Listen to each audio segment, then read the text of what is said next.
এক ব্যক্তি এক ফকি আলেমের ক্ষেতে রাখালি করতেন এবং নিজের মাথা সব সময় কাপড় দিয়ে ঢেকে রাখতেন। একবার ফকির সাহেব নিজের ক্ষেতে গিয়ে দেখলেন যে এই ক্ষেতে রাখাল ঘুমন্ত অবস্থায় রয়েছে এবং তার মাথার কাপড় মাথা থেকে সরে গিয়েছে।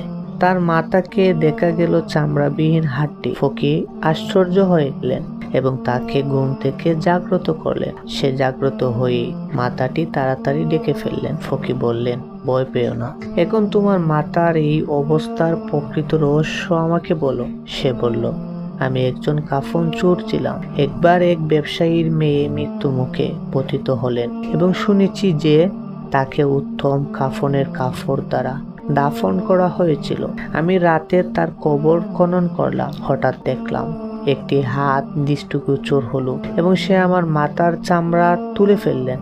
অতঃপর মহিলাটি বললেন, হে কমিনা, আল্লাহকে ভয় করো এবং তুমি তওবা করলেই একমাত্র মুক্তি পাবে। আমি তওবা করলাম।